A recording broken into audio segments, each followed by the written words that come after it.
Assalamualaikum warahmatullahi wabarakatuh. Waalaikumsalam warahmatullahi wabarakatuh. Pemirsa yang budiman, dimanapun Anda berada, kami berdua mau menyampaikan tentang 4 metode penafsiran di dalam menafsirkan Al-Quran. Nah, di samping saya ini ada Mas Taufik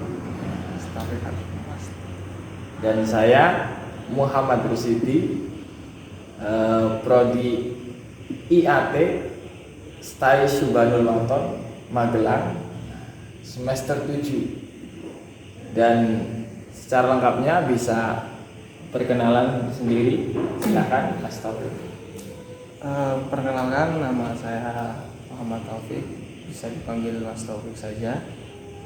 Kami berdua ini memang sekarang sedang mengenyam pendidikan di Sekolah Tinggi Agama Islam Subhanul Waton Magelang.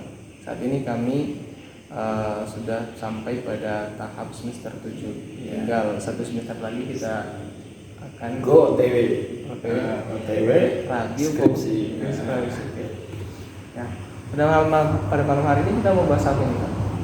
Kita mau bahas tentang bagaimana sih cara metode dalam penafsiran Al-Quran yang terkenal atau yang secara umum diketahui oleh para mahasiswa-mahasiswa di Indonesia ataupun para ilmuwan luar negeri tentang tafsir ini. Setelah kita menentukan tentang temanya, yaitu metode penafsiran, ini menghasilkan ada 4 metode penafsiran. Yang pertama yaitu tentang tahlili, yang kedua ismali, dan yang ketiga muqaron. Setelah itu metode maudhu'i. Nah, ini yang lebih mudah, ini masih hangat dalam penggunaan metodenya. Mungkin satu persatu kita butuh untuk mengetahui tentang bagaimana atau pengertian tentang satu persatu dari tahlili, ismali, muqaron, dan maudhu'i ini. Mungkin nanti Mas Taufik bisa menjelaskan, mendetailkan agar pemirsa mengetahui atau memahami apa sih metode-metodenya itu secara lengkap. Kita baik ya, jangan bertele-tele, kita langsung mulai ke metode tahlili. Nah, kira-kira Mas Taufik sejauh perkuliahan dari semester 1 ke semester 7 ini sempat mempelajari tentang metode-metode ini ya. Nah, kita nanti simak, kita nanti perhatikan bagaimana jawabannya. Silakan mulai dari metode tahlili. Sebelum saya menjelaskan tentang metode tahlil ini, perlu untuk saya jelaskan metode tafsir itu apa dulu. Ya. Jadi secara garis besar, metode tafsir itu seperti dengan makanan. Nah, makanan itu tergantung dengan kokinya, bagaimana cara menghidangkan. Begitu pula dengan metode tafsir ini. Para mufassir mencoba untuk menghidangkan tafsir dengan berbagai bentuk. Nah, yang sampai saat ini dikenal hanya 4. Kita tidak tahu kedepannya mungkin ada penafsiran yang baru lagi. Yang pertama yaitu metode tahlili. Metode tahlili ini metode yang paling tua karena metode yang paling umum digunakan oleh ulama-ulama klasik. Nah, metode tahlili ini salaf ya tentunya ulama salaf itu.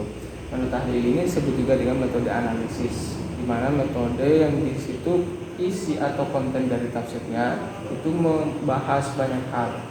Jadi secara garis besar tafsiran ini berwawasan luas karena menjelaskan tentang sejarah, menjelaskan tentang bahasa, menjelaskan tentang bagaimana cara pembacaan dan lain-lain, itu dijelaskan semuanya dalam metode tahlil seperti itu. Jadi di situ campur ya, atau kolaboratif antara penjelasan dari sisi mana, dari dimensi mana, atau dari segi apanya itu akan dijelaskan di situ. Itu kalau mau melihat contohnya banyak kitab tafsir yang tersedia mengenai hal ini. Kalian bisa lihat tafsir Tobari, tafsir Al-Qurtubi dan sebagainya, banyak contohnya seperti itu. Produk yang menghasilkan tafsir tahlil. Kemudian langsung ke ijmali. Nah, setelah kita mengetahui bahwa tahlil itu seperti itu, nah, kita beralih ke ijmali. Ijmali itu bagaimana penjelasannya? Dari namanya aja, ijmali itu artinya global, umum. Jadi bisa kita tangkap bahwasanya tafsir ijmali ini atau metode tafsir ijmali ini, Oh, berarti ijmal itu lawan dari tafsir ya?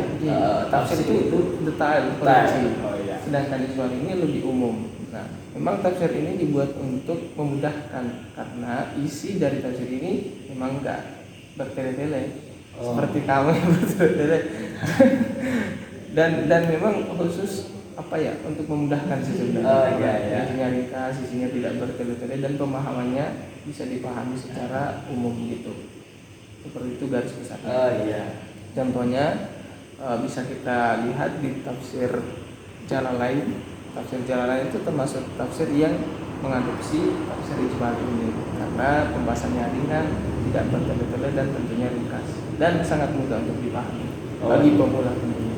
Seperti itu. Ya, kiranya sudah paham ya tentang ijmali, kemudian langsung beralih ke muqaran. Nah, muqaran ini dari kata yaitu corona. Bukan corona covid ya, tapi corona. Koronun dari bahasa Arab yang artinya bareng atau bandingan. Mungkin bisa dijelaskan. Kalau bedanya ketika saya menjelaskan dua di atas, dia menjelaskan dua di akhir. Monggo Mas Afidi. Oh iya. Pemahaman jenengan muqaran itu seperti apa?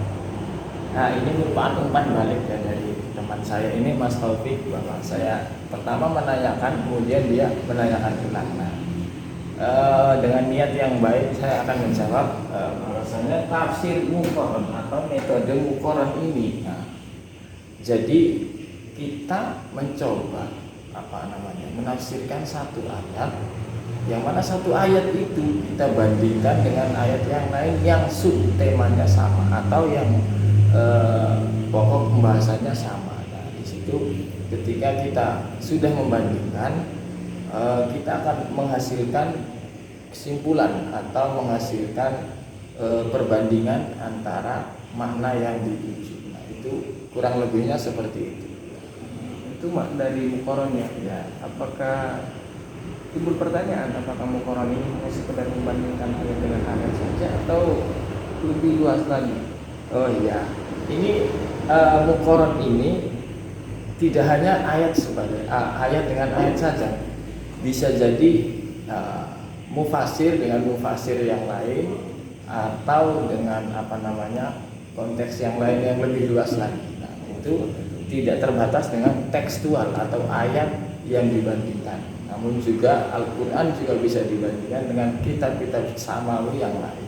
Itu begitu ya, secara luasnya. Tapi dalam kajian tafsir ini kebanyakan tentang teks dan teksnya.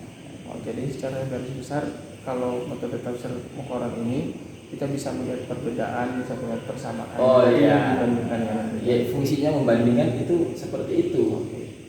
Kita bisa menemukan kelebihan dan kekurangan satu sama lain. Nah, itu untuk yang muqaran.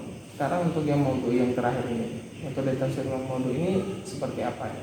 Nah, ini hampir sama dengan metode muqaran, yaitu kita juga di dalamnya membandingkan.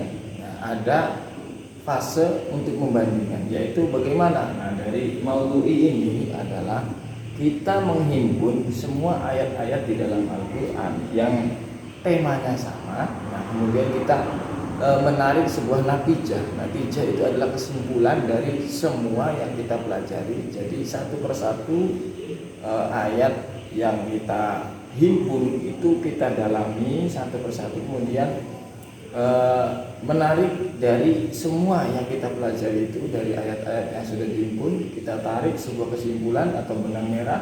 Nah, itulah hasilnya dari tafsir maudhu'i. Nah, itu mungkin secara gambaran umum seperti itu. Oh, seperti itu ya. Kalau bisa mungkin diberikan aplikatif ya.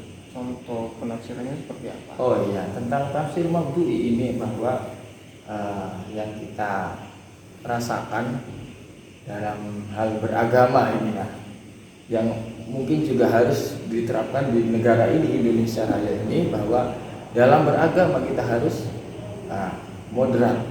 Nah, di situ kata moderat ternyata di dalam Al-Qur'an sudah lebih dulu tertera bahwa dalam beragama kita harus bermoderat atau bermoderasi. Wasatiyah, nah dari kata wasatiyah itu ternyata ada di dalam surat Al-Baqarah. Mungkin sudah cukup ya. Jadi kalau modul ini kalau bisa saya tangkap ya, yaitu menjelaskan, mencoba untuk memberikan pemahaman yang utuh dan komprehensif tentang salah satu tema yang dikaji, sehingga penafsirannya itu tidak kaku. Sehingga kita dengan penafsiran ini kita bisa mendapatkan berbagai makna, berbagai variatif yang tentunya bisa kita gunakan, bisa kita jadikan sebagai landasan untuk menjawab permasalahan, terutama di perkara kontemporer ini. Banyak permasalahan yang ada.